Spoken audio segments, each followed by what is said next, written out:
সিলেটের কোম্পানিগঞ্জে র্যাবের অভিযান, বিদেশি পিস্তল ও বিস্ফোরক সহ বিপুল অস্ত্র উদ্ধার। বিস্তারিত দেখুন প্রতিবেদনে। সিলেটের কোম্পানিগঞ্জ সীমান্ত এলাকায় এক ঝটিকা অভিযান চালিয়ে বিপুল পরিমাণ বিদেশি আগ্নেয়াস্ত্র, গান পাউডার এবং বিস্ফোরক উদ্ধার করেছে র্যাপিড অ্যাকশন ব্যাটালিয়ন র্যাব ৯।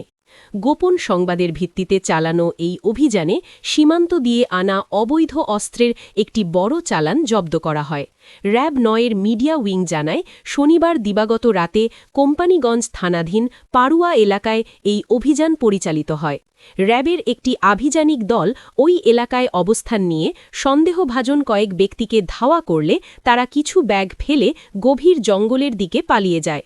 পরবর্তীতে ফেলে যাওয়া ব্যাগগুলো তল্লাশি করে নিম্নলিখিত অস্ত্র ও সরঞ্জাম উদ্ধার করা হয়: ৫টি বিদেশি পিস্তল, ৩টি নন ইলেকট্রিক ডিটোনেটর, 3টি সেফটি ফিউজ, 3টি পাওয়ার জেল, 5টি শটগানের কার্তুজ। নাশকতার শঙ্কা। প্রাথমিক তদন্তে র্যাব ধারণা করছে, উদ্ধারকৃত এই বিস্ফোরক ও ডিটোনেটরগুলো উচ্চ ক্ষমতাসম্পন্ন আইইডি বা হাত বোমা তৈরিতে ব্যবহৃত হয়। জনমনে আতঙ্ক সৃষ্টি বা বড় ধরনের কোনো নাশকতামূলক কর্মকাণ্ড ঘটানোর উদ্দেশ্যেই এই অস্ত্রগুলো সংগ্রহ করা হয়েছিল বলে ধারণা করা হচ্ছে। র্যাব ৯-এর পক্ষ থেকে জানানো হয়েছে, গত ৫ অগস্ট ২০২৪-এর পর থেকে সিলেট ও আশপাশের এলাকায় আইন শৃঙ্খলা পরিস্থিতি স্বাভাবিক রাখতে তারা নিরলস কাজ করে যাচ্ছে।